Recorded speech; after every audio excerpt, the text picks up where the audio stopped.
بسم الله الرحمن الرحيم وقرآنا فرقناه لتقرأه على الناس على مكث ونزلناه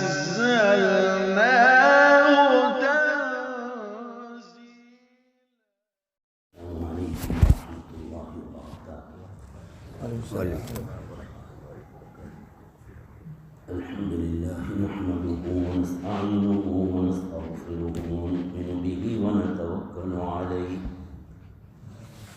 ونعوذ بالله من شرور أنفسنا ومن سيئات أعمالنا من يهده الله فلا ونشهد أن لا إله إلا الله وحده لا شريك له ونشهد أن سيدنا ونبينا ومولانا محمدًا عبده ورسوله صلى الله تعالى عليه وعلى آله وأصحابه وأزواجه وأتباعه وبارك وسلم تسليمًا كثيرًا. أما بعد فأعوذ بالله من الشيطان الرجيم بسم الله الرحمن الرحيم وقال الذين كفروا لرسلهم لنخرجنكم من أرضنا أو لتعودن في ملتنا أوحى إلى ربهم لنهلكن الظالمين ولنسكننكم الأرض من بعدهم ذلك لمن خاف مقامي وخاف وعيد. وقال تعالى ود كثير من أهل الكتاب لو يردونكم من بعد إيمانكم كفارا حسدا من عند أنفسهم. وقال تعالى يا أيها الذين آمنوا توبوا إلى الله توبة نصوحا. صدق الله العظيم وصدق رسوله النبي الأمي الكريم ونحن على ذلك لمن الشاهدين والشاكرين والحمد لله رب العالمين. بزرگان محترم و برادران عزیز، دعا فرما دیجئے کہ حق تبارک و تعالیٰ اپنے فضل و کرم سے کچھ ایسی باتیں کہلوا دے جو میرے اور آپ کے حق میں مفید اور کارگر ثابت ہوں، اور کہی سنی باتوں پر اللہ تبارک و تعالی ہم تمام کو عمل کی توفیق نصیب فرمائے۔ میرے لیے قید لگا دی کہ حالات حاضرہ پر بیان کیا جائے گا۔ جی حالات موجودہ ہو کہ حالات حاضرہ ہو کہ کوئی حالات ہو، ان سب کے لیے بہترین علاج قرآن کریم اور نبی کریم صلی اللہ علیہ وسلم کی سیرت ہے۔ قیامت تک کے آنے والے سوالات، پریشانیاں، ان سب کا حل اللہ تعالیٰ کے کلام اور نبی پاک صلی اللہ علیہ وسلم کی سیرت میں ہے۔ اس کے علاوہ جہاں کہیں جاؤ گے دلدل میں پھنستے چلے جاؤ گے۔ اس کا مصداق ہوگا کہ مرض بڑھتا گیا جوں جوں دوا کی۔ تمام پریشانیوں کا علاج ہمارے پاس الحمدللہ قرآن کریم میں موجود ہے۔ آئیے تو صحیح ہم قرآن کریم سے یہ پوچھ لیتے ہیں موجودہ ہمارے ملک میں جو حالات چل رہے ہیں اس وقت، کیا اس قسم کے حالات کبھی آئے دنیا میں؟ جی قرآن کریم کے مطالعے سے، اسٹڈی سے، قرآن کریم کو دیکھنے سے معلوم ہوا کہ اس سے بھی بدتر حالات، یہ بھی جو حالات ہیں آپ کے NRC وغیرہ کے، اس سے بھی بدتر حالات تھے۔ وَقَالَ الَّذِينَ كَفَرُوا لِرُسُلِهِمْ لَنُخْرِجَنَّكُمْ مِنْ أَرْضِنَا، نبیوں کے مقابلے میں جو جماعت تھی کفاروں کی، انہوں نے کہا تھا نبیوں سے کہ لَنُخْرِجَنَّكُمْ مِنْ أَرْضِنَا، ہم ہماری زمین سے، ہمارے وطن سے، ہمارے ملک سے تم کو نکال دیں گے، ضرور بھی ضرور نکال دیں گے۔ لَنُخْرِجَنَّكُمْ، ہم رہنے نہیں دیں گے ہمارے ملک میں، ہمارے دیش میں، ہمارے وطن میں، یہ ہمارا وطن ہے، ہم نکال دیں گے تم کو اگر رہنا ہے۔ او لتعودن فی ملتنا، تو پھر ہمارے طور و طریق پر آ جانا پڑے گا، تو اس ملک میں ہم رہنے دیں گے۔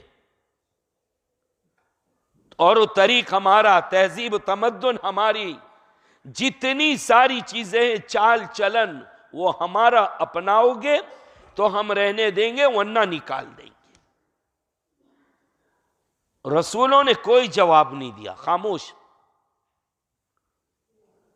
فَأَوْحَىٰ إِلَىٰ رَبِّهِمْ، اللہ تبارک و تعالیٰ نے وحی بھیجی، ان کے رب نے ان نبیوں کی طرح وحی بھیجی، فکر مت کرو، لَنُهْلِكَنَّ الظَّالِمِينَ، ہم ضرور بھی ضرور ان ظالموں کو ہلاک کر دیں گے۔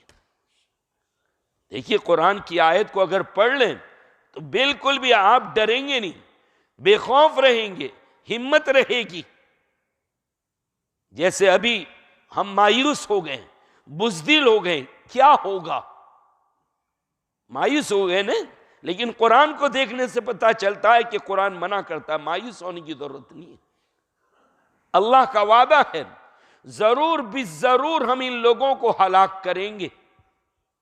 حدیث پاک کے اندر ارشاد فرمایا، حدیث قدسی ہے کہ لَأَنصُرَنَّهُمْ وَلَوْ بَعْدَ حِينٍ، ہم ضرور بھی ضرور مدد کریں گے اگرچہ ایک مدت کے بعد ہو۔ مدد تو آنی ہے پروردگار کی، ہاں، لیکن اسی آیت پاک میں آگے فرمایا وَلَنُسْكِنَنَّكُمُ الْأَرْضَ مِنْ بَعْدِهِمْ، ہم ضرور بھی ضرور تم کو ان کی ہلاکت کے بعد بسائیں گے۔ وَلَنُسْكِنَنَّكُمُ الْأَرْضَ مِنْ بَعْدِهِمْ ذَلِكَ لِمَنْ خَافَ مَقَامِي وَخَافَ وَعِيدِ، لیکن دو شرطیں ہیں، تمہیں دو کام کرنے پڑیں گے، تو ہم تم کو دنیا میں آباد کریں گے اور ہماری مدد تمہارے ساتھ رہے گی، دو کام، اور دونوں کام بہت آسان ہیں۔ ذَلِكَ لِمَنْ خَافَ مَقَامِي، بس میرے سامنے کل قیامت کے دن کھڑے ہونے کا خوف پیدا کر لو دل میں،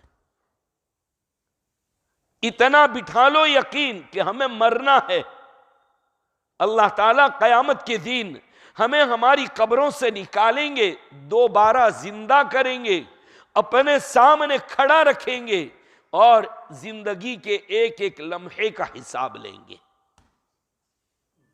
اس آدمی کو، انسان کو ہر عمل سے پہلے اتنا خیال آ جائے کہ میں جو بھی کچھ کروں گا اس کا جواب دینا پڑے گا، بس اتنا خوف۔ اسی کو دوسری جگہ پر فرمایا وَأَمَّا مَنْ خَافَ مَقَامَ رَبِّهِ وَنَهَى النَّفْسَ عَنِ الْهَوَىٰ، جو شخص کے ڈر گیا اپنے رب کے سامنے کھڑے ہونے سے اور اپنے آپ کو خواہشات سے بچا لیا، فَإِنَّ الْجَنَّةَ هِيَ الْمَأْوَىٰ، کہیں فرمایا وَلِمَنْ خَافَ مَقَامَ رَبِّهِ جَنَّتَانِ، یہ زبردست انقلابی عقیدہ ہے۔ بس خیال کر لے، میری زندگی کا سوال پوچھیں گے، جوانی کا پوچھیں گے، بڑھاپے کا پوچھیں گے، اعمال کے متعلق پوچھیں گے، کمائی کے متعلق پوچھیں گے، اللہ ہر چیز کا سوال ہوگا وہاں تو باری تعالیٰ کیا۔ یہ خوف دل میں پیدا کر لو، اس سے کیا ہو جائے گا؟ انسان کی زندگی جو ہے پھر وہ صحیح نہج پر گزرنے لگی۔ وخاف وعید، اور میں اس کو آباد کروں گا جو میرے عذاب سے ڈر گیا، جو میری وعید سے ڈر گیا، سمجھتا ہے کہ میں پکڑنے والا ہوں، میں پکڑنے پر آ جاؤں تو کوئی بچا نہیں سکتا، اور اگر میں بچانے پر آ جاؤں پھر دنیا میں کوئی طاقت نہیں ہے کہ گویا پکڑ سکے۔ جب بھی کوئی ایسا کھڑا ہوا، چاہے وہ نمرود اپنے زمانے کے سپر پاور، اپنے زمانے کے سپر پاور، سارے اختیارات جن کے ہاتھ میں، بڑی لمبی چوڑی فوج ان کے ہاتھ میں، سامنے والی کوئی فوج ایسی نہیں ہے کہ جو ان کو مات دے سکے، شکست دے سکے، لیکن جب فرعون آیا، بنی اسرائیلیوں پر ظلم کیا اور موسیٰ علیہ السلام کا مقابلہ کیا، حق تبارک و تعالیٰ نے، وہ دنیا کے اسباب کا محتاج نہیں ہے، دو سمندر کے درمیان میں لے کر اس کو پیس دیا اور تباہ و برباد کر دیا۔ اس کے سپر پاور اور اس کے تمام طاقتیں اور اس کے اسلحہ جات اور اس کی تھنک اور اس کی سوچ اور اس کے بچار اور اس کے قاعدے قانون کوئی کام نہیں آ سکے، آن کے آن ختم کر کے رکھ دیے۔ حضرت موسیٰ علیہ السلام کے مقابلے میں قارون کھڑا ہوا، اس کو بھی پٹوا دیا، اس کو بھی زمین میں اتار دیا۔ نمرود آیا، نمرود کو بھی تباہ و برباد کیا حضرت ابراہیم علیہ السلام کے مقابلے میں۔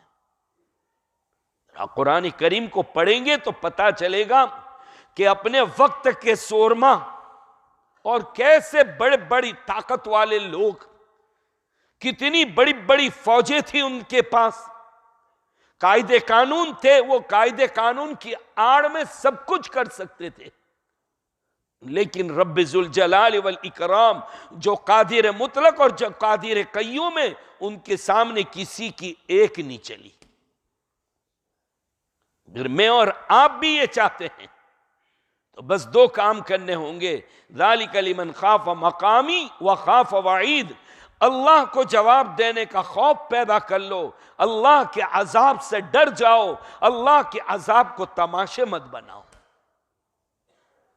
اللہ کے عذاب کو تماشے مت بناؤ۔ دیکھیے ایک لطیفہ سناؤ، اس سے بھی موجودہ حالات سمجھ میں آ جائیں گے۔ ایک بادشاہ کا بیٹا شہزادہ وہ شکار کرنے نکلا اور شکار کرتے کرتے بہت دور چلا گیا،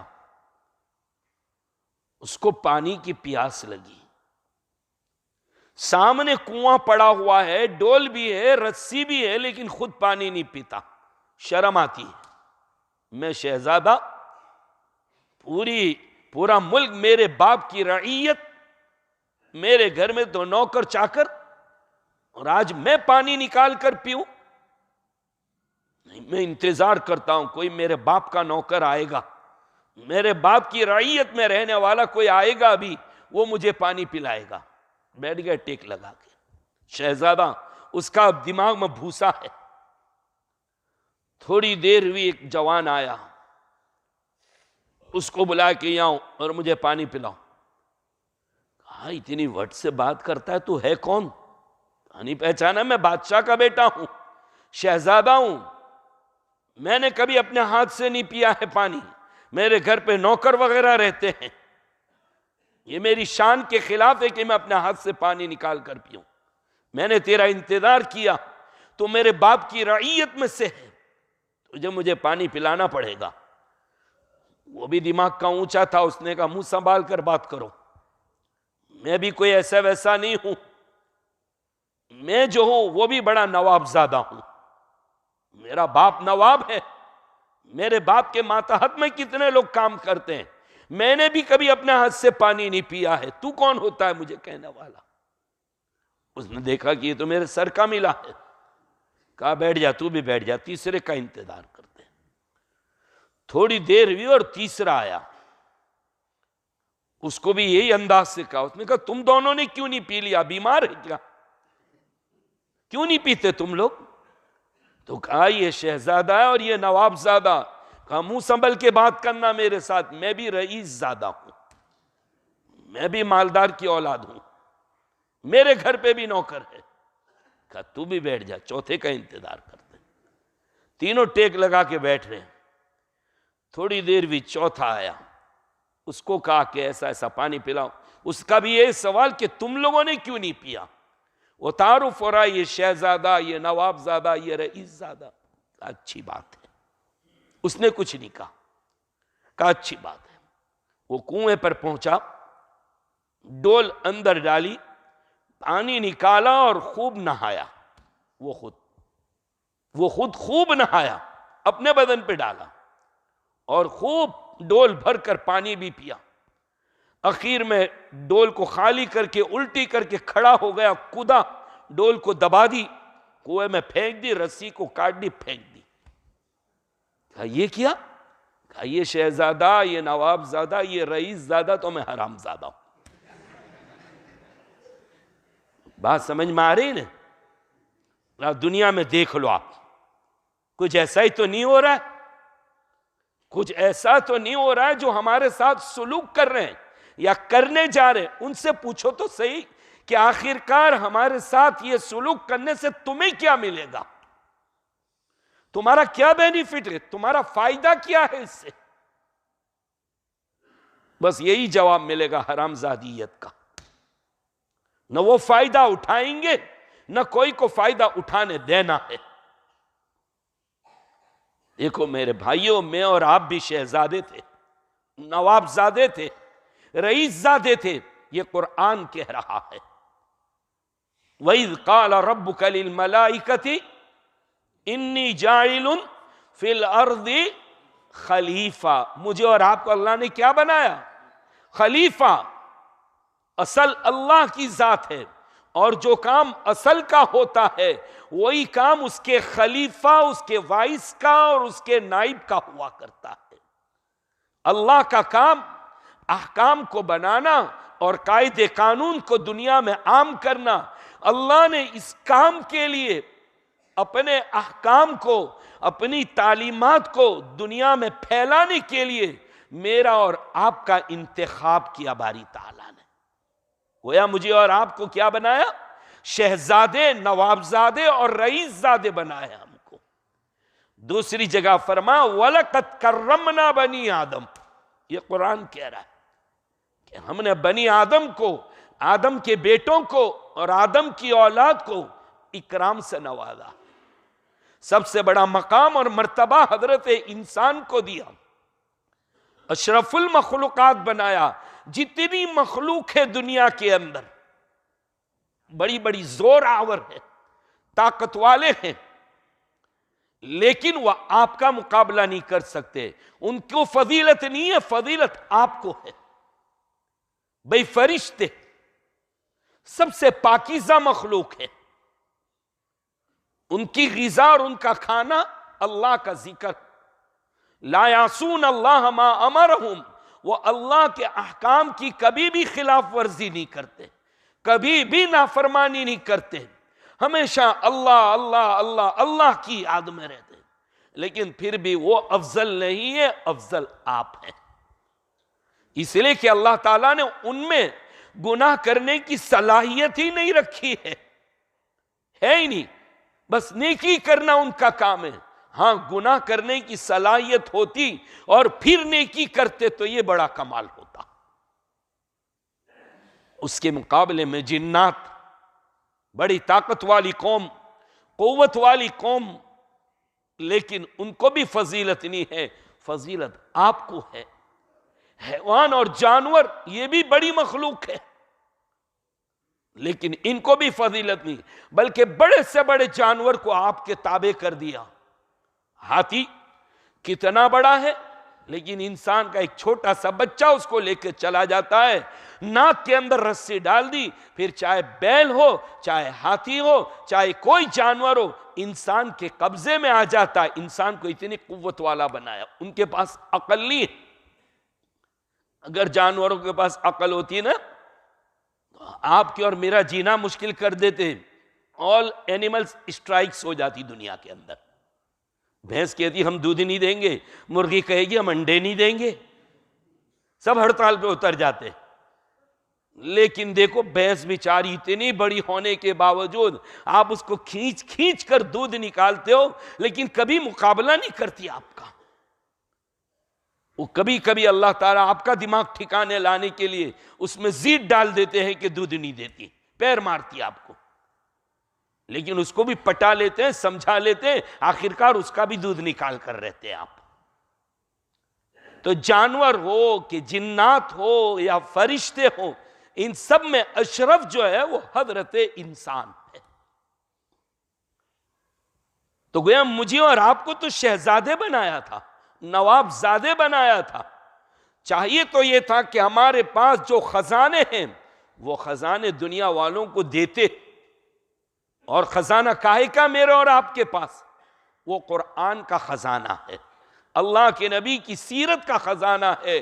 یہ سیرت چاہیے تو یہ تھی کہ ہم دوسروں کو دیتے، تقسیم کرتے اپنے پاس سے، لیکن ہم دروازے بند کر کے بیٹھ گئے، نہ ہم نے خود عمل کیا نہ دنیا والوں کو بتایا۔ بلکہ افسوس تو یہ ہے، سر کے بالوں سے لے کر کے پیر کے ناخن تک ہر چیز کی بھیک ہم دوسروں کے پاس مانگ رہے۔ جی بال، میرے نبی نے اتنے اچھے بال بتائے، بالوں کے حقوق بیان کیے کہ بھئی بالوں کو کیسے رکھا جائے، کتنے بڑے رکھا جائے، کہاں سے لے کر کہاں تک ہو، زلف بال مسنون، باقاعدہ حدیث میں بحث ہے اس کی۔ لیکن نہیں، ہمارا نوجوان پاگل بنا ہے، دنیا والے اس کو بیوقوف بنائے، پاگل بنائے، دیوانہ بنائے، کوئی کچھ بھی کہے، بال تو ان کے جیسے رکھوں گا۔ پتہ نہیں آپ کے سارود میں ہے کہ نہیں ایسے، ہمارے صورت میں تو بہت ہے، وہ عجیب بال رکھتے ہیں، آج کل تو یہیں رکھتے ہو، پیچھے سے ٹال اور یہاں رکھ دیتے ہیں، ایسا لگتا ہے کہ ٹوائلٹ دھونے کا برش لگا رکھا ہے سر پہ، عجیب قسم کے بال ہوتے ہیں، یہاں سے کٹائے، کوئی تو جانور کے وہ پرندوں کے پر جیسے بناتا ہے، کسی کو بوڑھا بننے کا جلدی شوق ہے۔ ہاں پہلے تو لوگوں کو جہاں سفیدی پھٹتی تھی شرم بھی آتی تھی، وہ کالی مہندی وغیرہ لگا کے چھپا دے دے، اب آج کا نوجوان تو بیچارہ جلدی بوڑھا بننا چاہتا ہے، عجیب قسم کے بال رکھ رہے۔ لیکن کیسا اپنے آپ کو بنایا؟ کچھ لوگوں کو کان میں کڑی پہننے کا شوق ہوتا ہے، ہاتھ میں چوڑیاں پہننے کا شوق ہوتا ہے، کپڑے بھی بڑے عجیب عجیب اللہ تعالیٰ اچھے پہناتے ہیں، پیسے دے کے پھٹی ہوئی پٹلون لاتے ہیں، پیسے دے کر پھٹی ہوئی پٹلون، شادیوں کے اندر اچھی اچھی مجلسوں میں وہ پھٹے ہوئے کپڑے پہن کر آئے۔ آج بھی ہم دوپہر کو کھا رہے تھے تو کوئی کھلانا آیا تو دیکھا کہ پھٹے ہوئے کپڑے، میں نے کہا بیچارہ کوئی غریب تو نہیں آ گیا، میں دیکھ رہا ہوں اس کو۔ ایک مرتبہ میرا انگلینڈ جانا ہوا تو مجھے کہا کہ مولانا چلو مارکیٹ میں لے جاؤ، میں نے کہا بھائی میں آ کے کروں گا کیا؟ کہا دکھا لاتے ہیں۔ لو بھائی دکھا لاؤ، دیکھو تو صحیح کہیں بیان میں کچھ کام آ جائے گا۔ ایک بڑی کوئی دکان میں لے گئی، زرا نام کی کوئی دکان تھی، کہا کہ یہ انٹرنیشنل ہے۔ اب وہاں پہنچا تو سب پھٹے ہوئے کپڑے رکھے تھے، پٹلونیں پھٹی ہوئی۔ میں نے کہا یہ سیکنڈ کی دکان ہے کیا؟ یہاں سیکنڈ کا مال ملتا ہے، سستا ملتا ہوگا۔ کہا مولانا منہ بند کرو آپ کا۔ کہا کیوں؟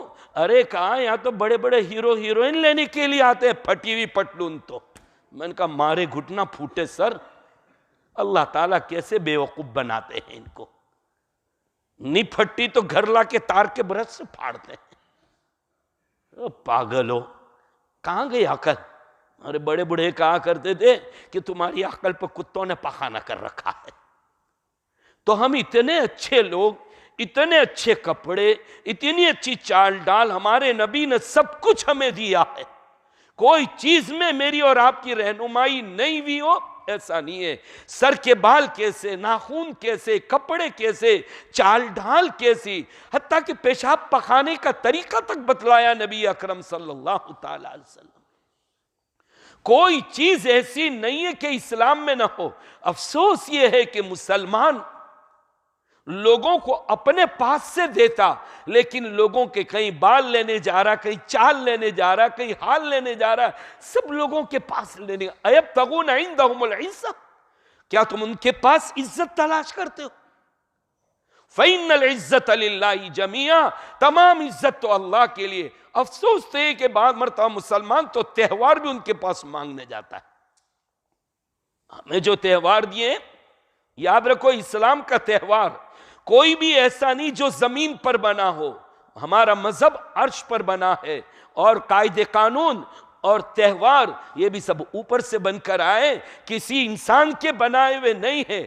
اسی لیے ہمارے یہاں تہوار کے اندر صرف ناچ گانا نہیں ہے، اچھل کود نہیں ہے، بلکہ جہاں کپڑے پہنائے، جہاں کھانا اچھا اچھا کھلایا، آپ کو تاکید فرمائی کپڑے اچھے پہننے کی، کھانا اچھا کھانے کی تاکید فرمائی، وہاں عبادت کے پہلو کو غالب رکھا۔ کچھ لوگ اپنے تہوار میں جلوس نکالتے ہیں، اللہ تعالیٰ نے ہمیں وہ جلوس بھی دے دیا۔ عید کا دن ایک راستے سے جاؤ، دوسرے راستے سے آؤ، کہیں اپنی میجورٹی پر تمہیں تکبر اور ناز نہ ہو جائے، اس لیے کہ میرے نام کا نعرہ لگاتے جاؤ، اللہ اکبر اللہ اکبر، لا الہ الا اللہ اللہ اکبر اللہ اکبر وللہ الحمد۔ میلے کچیلے مت جانا، دھلے دھلائے جانا، خوشبو سے معطر ہو کر جانا۔ اللہ اکبر، اپنے دین کی ابتدا نماز سے 2 رکعت پڑھوائی، پہلے ذکر کرنے کی تاکید فرمائی گئی۔ ہمارے سارے تہوار اوپر سے مقرر ہے، نیچے سے کسی کے بنانے کی ضرورت نہیں ہے۔ دنیا کی قوموں کو دیکھو، میں اور آپ ان کو سبق دے سکتے تھے کہ بھئی تم کون سا تہوار منا رہے ہو، کیا کر رہے ہو؟ تمہارے یہاں صرف اچھل کود ہے، تمہارے یہاں صرف ناچ گانا ہے، تمہارے پاس جو چیزیں اس میں مخلوق خدا کو تکلیف پہنچ رہی ہے۔ ہم ان کو یہ کہہ سکتے تھے، لیکن افسوس تو یہ کہ ہم نے خود اس کو اپنا لیا۔ ایسا ہم نے ہمارے علاقوں میں دیکھا، وہ ایک تہوار آتا پتنگ اڑانے کا، پتہ نہیں آپ کے یہاں ہوتا کہ نہیں، مناتے کہ نہیں۔ منانے کا مطلب ہے کہ ہمارے گاؤں میں بھی اڑانا شروع کر رکھے ہیں۔ افسوس کی بات ہے جی، ہوتا ہے نا یہ گاؤں میں۔ ذرا سوچو تو صحیح، اس سے جانور کٹتے ہیں، گردنیں کٹ جاتی ہے، دم کٹ جاتی ہے، پر کٹ جاتے ہیں، اس میں نقصان ہی نقصان ہے۔ کیا آپ کے نبی نے اور آپ کے مذہب نے آپ کو تہوار نہیں دیا کہ دوسروں کے دروں کے اوپر فقیری کا کاسا اور کٹورا لے کر آپ جا رہے ہو؟ بھئی آپ کہیں گے ہم تو ویسے شوق سے کرتے ہیں۔ نبی کریم صلی اللہ علیہ وسلم نے فرمایا، من تشبہ بقوم فہو منہم، جو جس قوم کی مشابہت کرے گا قیامت کے دن انہی کے ساتھ اٹھایا جائے گا۔ ایک صحابی تھے حضرت عدی بن حاتم رضی اللہ تعالی عنہ، پہلے عیسائی تھے، حاتم تائی کا بیٹا ہے، یہ عیسائی تھے، مسلمان ہو گئے، ان سے روایات اور حدیث بھی ہے۔ ایک دن آئے اللہ کے نبی صلی اللہ علیہ وسلم کے سامنے، آقا نے ارشاد فرمایا، دیکھ کر سینے پر ہاتھ مارا اور کہا کہ عدی، ابھی کفر کی بو آ رہی ہے، بت لٹکائے پھرتے ہو؟ حضرت عدی چونک گئے، کہا نہیں، میں تو پکا مسلمان ہوں، آپ کی رسالت کی گواہی دیتا ہوں، اللہ کی وحدانیت کی میں تو گواہی دیتا ہوں، میں نے کوئی ایسا کام نہیں کیا۔ آقا نے وہ لاکٹ پہنا ہوا تھا، انہوں نے، حضرت عدی نے اس کو پکڑ کے لیا، کہا یہ کیا ہے؟ انہوں نے لاکٹ کے طور پر گلے میں ڈال رکھا تھا وہ کراس کا نشان جو عیسائیوں کے چرچ پر ہوتا ہے، وہ پہنا تھا۔ کہا یہ کیا ہے؟ یہ عیسائیوں کا مذہبی نشان ہے یا نہیں؟ کہا جی ہاں ہے۔ کیا یہ لوگ اس کی عظمت کرتے ہیں یا نہیں کرتے؟ کہا بالکل کرتے، ان کی مذہبی چیز ہے یہ تو۔ لیکن اللہ کے نبی، میرا عقیدہ اس کراس کے ساتھ وہ نہیں ہے جو عیسائیوں کا ہوتا ہے۔ آقا نے فرمایا کچھ بھی ہو، من تشبہ بقوم فہو منہم، جو جس قوم کی مشابہت کرے گا قیامت کے دن انہی کے ساتھ اٹھایا جائے گا۔ اس لیے یہ پتنگ یہ ہمارا تہوار نہیں ہے، بلکہ اتہاس، ہسٹری اور تاریخ کے مطالعے سے پتہ چلتا ہے، ہمارے پڑوسی ملک میں بھی اپنایا جاتا ہے۔ کیوں؟ جس نے سرکار دو عالم صلی اللہ تعالی علیہ وسلم کی شان میں بے ادبی کی تھی، گستاخی کی تھی شان رسالت میں، اس کو ایک صحیح العقیدہ انسان نے قتل کر دیا تھا۔ اس قتل کرنے والے صحیح العقیدہ کو جس دن حکومت کی طرف سے پھانسی کی سزا کا اعلان ہوا، اس میں دوسری قوموں نے اس خوشی کے اوپر یہ اڑایا تھا۔ اب بتائیے تم کس کا ساتھ دینے جا رہے ہو؟ اپنے بھڑاس، اپنے جذبات نکالے ہو یا غیروں کے طریقے پر جا رہے ہو؟ ہمارے پورے طور و طریق تو ان کے طریقے سے ہے۔ اللہ نے مجھے اور آپ کو ایمان جیسی دولت سے نوازا تھا، اسلام کی دولت سے نوازا تھا، اور کسی چیز میں ہمیں تنہا اور لاوارث نہیں چھوڑا تھا۔ سب چیزیں دے دی تھی ہمیں، لیکن ہم اس قوم کے پاس ساری چیزیں مانگنے کے لیے گئے، تو پھر اب وہ اپنے جیسا بنانے کے چکر میں نہیں پڑیں گے تو کیا پڑیں گے؟ اسی لیے یا ایھا الذین آمنوا توبوا الی اللہ توبۃ نصوحا، ابھی بھی آ جاؤ، مایوس ہونے کی ضرورت نہیں ہے۔ ذرا پڑھیے، ود کثیر من اہل الکتاب لو یردونکم من بعد ایمانکم کفارا۔ سیریا آپ کے ملک کی شرارت نہیں ہے، یہ انٹرنیشنل لیول کے اوپر یہ بات ہے۔ اکثر اہل کتاب وہ یہ چاہتے ہیں کہ تم کو تمہارے ایمان لانے کے بعد ایمان میں سے نکال دے، تم کو کفر میں ڈھکیل دے۔ من بعد ایمانکم کفارا، صرف حسد ہے ان کو حسد ہے تمہارے سے، جلن ہے، حالانکہ وہ جانتے تمہارے پاس جو کتاب ہے وہ حق ہے، لیکن وہ چاہتے ہیں کہ تم کو ایمان لائے پیچھے کافر بنا کے رکھ دے۔ انٹرنیشنل لیول پر محنت ہو رہی ہے۔ اگر ہم نے اپنی اور اپنے بچوں کی تربیت نہیں کی، اپنے آپ کو دین کے ساتھ نہیں لگایا، آنے والے دن اس سے زیادہ خطرناک ثابت ہوں گے۔ ہر باپ کے لیے، ہر ذمہ دار کے لیے ضروری ہے اپنے مرنے سے پہلے اپنے اولاد کے ایمان اور اپنے اولاد کے عقیدے کی فکر کریں۔ حضرت ابراہیم علیہ السلام، حضرت یعقوب علیہ السلام، ام کنتم شہداء اذ حضر یعقوب الموت اذ قال لبنیہ ما تعبدون من بعدی قالوا نعبد الہک و الہ آبائک ابراہیم و اسماعیل و اسحاق الہا واحدا ونحن له مسلمون۔ پڑھیے قرآن کو، کیا کہہ رہا؟ حضرت یعقوب علیہ السلام کی موت کا وقت قریب آیا۔ حضرت یعقوب کون ہے؟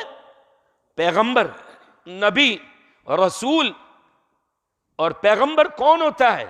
سمجھ کر چلیے، پوری زمین پر سب سے بڑا عقل مند، سب سے بڑا سمجھدار، سب سے زیادہ ہوشیار، پوری دنیا کو دیکھا ہوا، کیونکہ رب کائنات کا وحی کا سلسلہ اس کے ساتھ رہتا ہے۔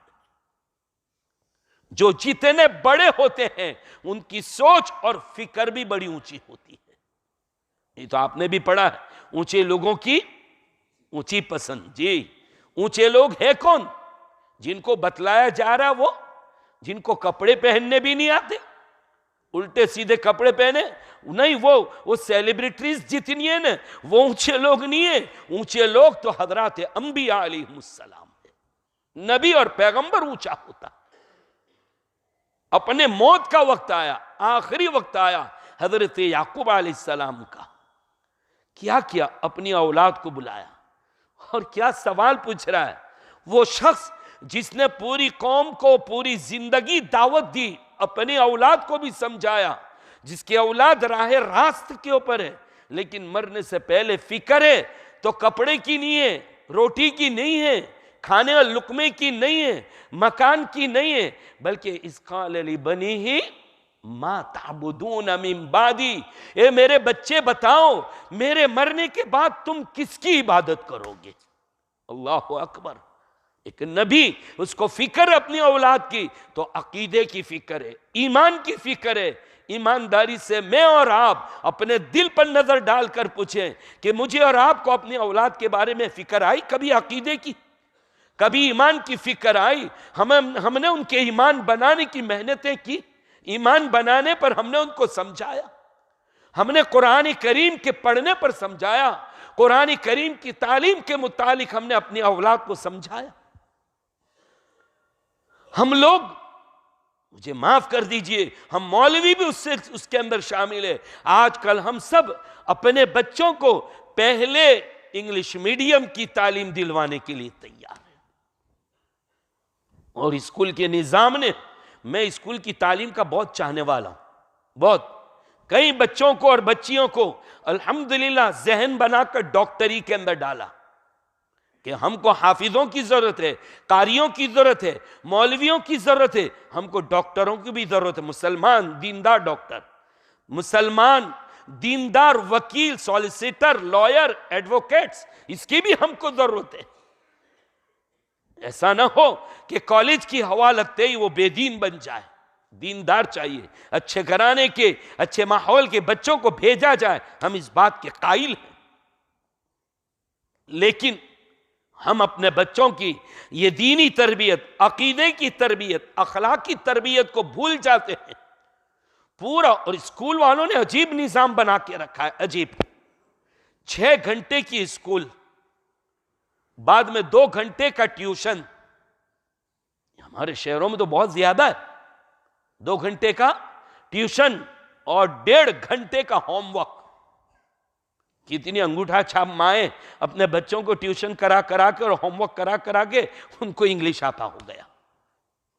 کئی گھرانوں کے اندر ہی ہو رہا ہے. تو 6 2 8 9 9.5 گھنٹے ایک بچہ اسکول کے پیچھے دے رہا ہے. جو بچہ تھک گیا اس کا ذہن، وہ ضدی بن رہا ہے، ماں باپ بچنے کے لیے موبائل دے دیتے ہیں جو گیم کھیلتا ہے اس کے اوپر.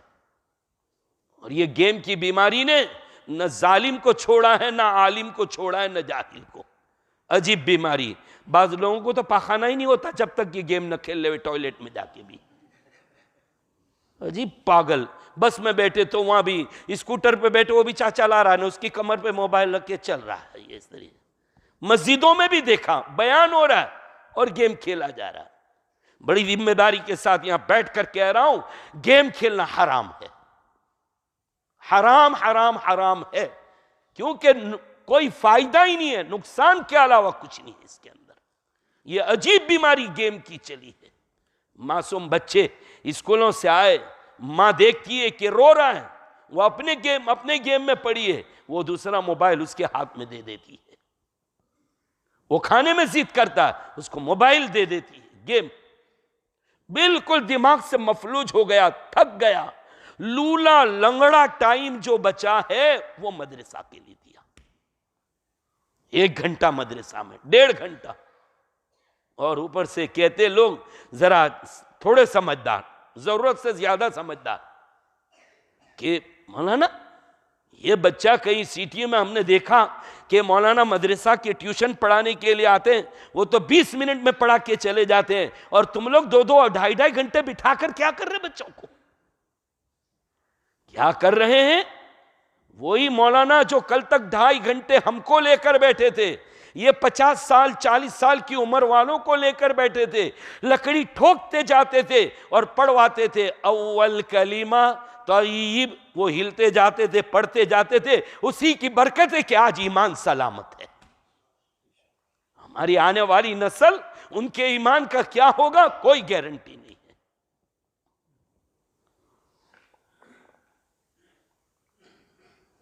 اللہ تعالیٰ ان مکتب کے اساتذہ کو جزائے خیر دے کہ انہوں نے ایمان پلا دیا تھا، انہوں نے کلمے پلا دیے تھے.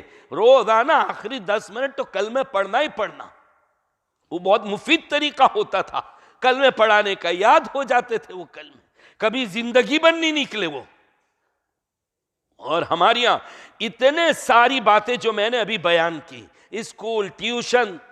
میں ٹیوشن والے ماسٹروں سے پوچھنا چاہتا ہوں ایک سوال. میں یہ پوچھتا ہوں کہ 6 گھنٹے بچہ آپ کے پاس کلاس میں رہا، پھر بھی ضرورت پڑی اس کو ٹیوشن کی. آپ آؤ دارالعلوم کا ذرا معائنہ کرو.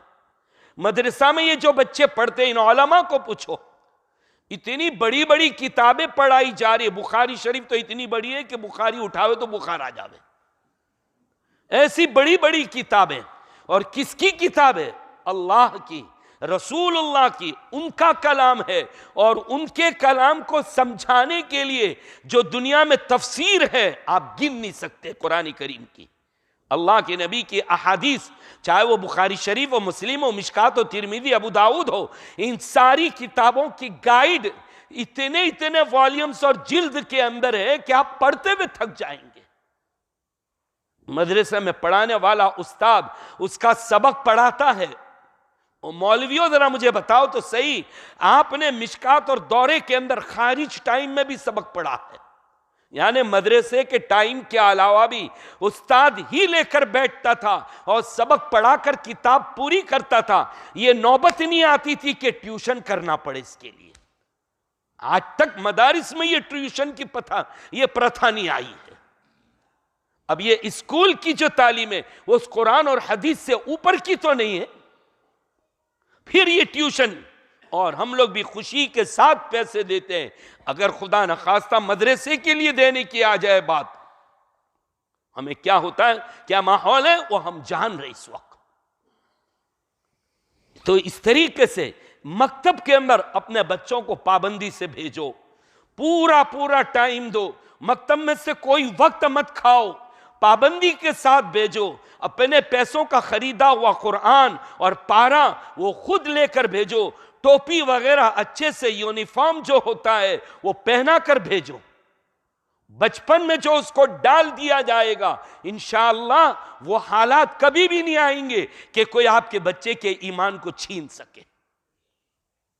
اسی طریقے سے نوجوانوں اپنے ٹائم میں سے کچھ نکالو۔ اللہ تعالیٰ حضرت مولانا الیاس صاحب رحمت اللہ علیہ کو جزائے خیر عطا فرمائے، ہم سب کی طرف سے ان کی قبر کو نور سے منور فرمائے، کہ ایمان بنانے کا آسان راستہ 40 دن 4 مہینے لگا کر اپنے ایمانی اعمال، ہم جب جاتے جماعت میں کیسا ایمانی پاور رہتا ہے، مسجدوں کا ماحول ملتا ہے، اس کو حقیر نہ سمجھو، یہ بہت قیمتی ہے۔ ان مکتب کو، اس دعوت کے کام کو جب تک ہم مضبوط سمجھتے رہیں گے، ہم ان کے ساتھ وابستہ رہیں گے، دنیا کی کوئی قوم میرے اور آپ کے اوپر غالب ہی نہیں آ سکے گی، کوئی قوم انشاءاللہ غالب نہیں آ سکے گی۔ بس شرط یہ ہے بھائی، قرآن کو دل سے لگا لو، اپنی اولاد کو قرآن کی بھی تعلیم دو۔ میں یہ نہیں کہتا اسکول کالج مت پڑھو، نہیں، وہ بھی لو، یہ بھی لو، قرآن کی تعلیم بھی لو اور ڈگریاں بھی لو۔ سن ہجری 6 تک دیکھو، ایک آدمی ڈاکٹر بھی ہوتا تھا، عالم دین بھی ہوتا تھا، وہ سب کچھ پڑھتے تھے۔ ایسا نہیں کہ آج ٹائم نہیں ہے، پہلے 25 گھنٹے کا ٹائم تھا، اب 20 گھنٹے کا دین ہو چکا ہے، ایسا تو نہیں ہے، ابھی بھی کرنے والے کر سکتے ہیں۔ قرآن کی تفسیر کا انتظام ہونا چاہیے اپنی بستی کے اندر، محلے میں، مسجد میں ہفتے میں کم از کم 2 مرتبہ 2 دن تفسیر قرآن ہو، پتہ تو چلے کہ قرآن کیا کہہ رہا ہے، قرآن کا پیغام کیا ہے، ہمیں زیادہ سے زیادہ آنا ہے۔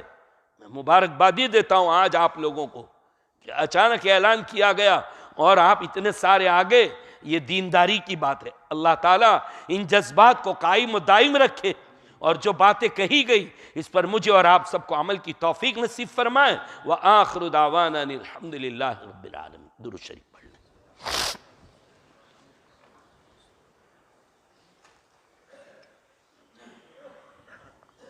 الحمد للہ رب العالمین والصلاة والسلام علی سید الانبیاء و اشرف المرسلین محمد وعلی آلہ وصحبہ اجمعین۔ رب کریم گناہوں کو معاف فرما، بہت گنہگار ہیں، بہت گنہگار ہیں، خطا کار ہیں، سیاہ کار ہیں۔ اے اللہ، آپ معافی کو پسند کرتے ہیں، محض اپنے فضل و کرم سے ہمیں معاف فرما دیجیے۔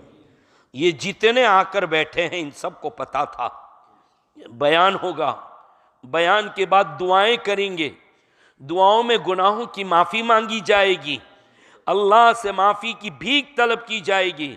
اے اللہ، یہ جوان، یہ بوڑھے، یہ بچے سب تیرے پاس معافی مانگنے آئے ہیں، معاف کر دیجئے نا اللہ، اللہ معاف کر دیجئے نا اللہ۔ آپ معاف نہیں کریں گے تو کون کرے گا؟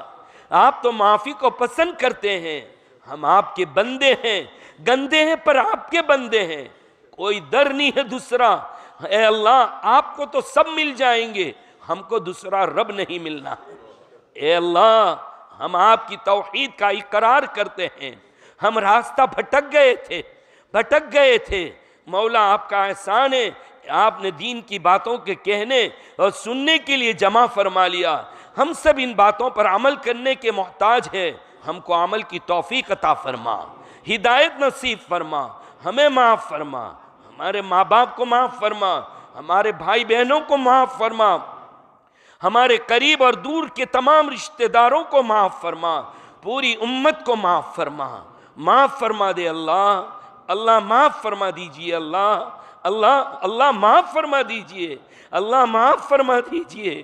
معافی کی بھیک مانگتے ہیں، کوئی تیرے در سے خالی ہاتھ نہیں جاتا، آپ کو بھی خالی ہاتھ لوٹاتے ہوئے شرم آتی ہے۔ اے بڑے معاف کرنے والے اللہ، ہم کو معاف فرما دیجئے، ہم سے راضی ہو جائیے، اپنی ذات سے ہمیں راضی فرما لیجئے۔ اس وقت جو حالات پوری دنیا میں خاص طور پر ہمارے ملک میں ہیں، اے اللہ اس کو دفع فرما دیجئے، اس کو اچھائی سے بدل دیجئے۔ اے اللہ سب لوگوں کے دل اور دماغ آپ کے قبضے قدرت میں ہیں، آپ جو چاہے وہ کر سکتے ہیں۔ جنہوں نے قانون بنایا، جنہوں نے فیصلے کیے، جنہوں نے بل پاس کیا، ان کے دل ان کے دماغ بھی آپ کے قبضے میں ہیں۔ اے اللہ، اے طاقت والے اللہ، اے قدرت والے اللہ، ان کے دلوں کو اچھائی کی طرف موڑ دیجئے، اچھائی کی طرف پھیر دیجئے۔ آج کی آمین کو ضائع نہ کیجئے، آج کی آمین کو قبول کر لیجئے۔ اے اللہ، یہ جوان اپنا قیمتی وقت لگا کر آئے ہیں، ان کے مل بیٹھنے کو قبول فرما، آج کے اٹھے ہوئے ہاتھوں کی لاج رکھ لے۔ اے اللہ، آج تک جتنی دعائیں مانگی سب قبول فرما، اس کے بعد بھی جو مانگے سب قبول فرما۔ جن برائیوں سے ہم پناہ مانگے اس سے ہمیں پناہ نصیب فرما۔ ہمارے آقا نبی کریم صلی اللہ علیہ وسلم نے جتنی خیر مانگی سب عطا فرما، جن شرور سے پناہ مانگی اس سے ہمیں پناہ نصیب فرما۔ جزا اللہ عنا نبینا محمد ما هو اہلہ، سبحان ربک رب العزت عما یصفون وسلام علی المرسلین والحمد للہ۔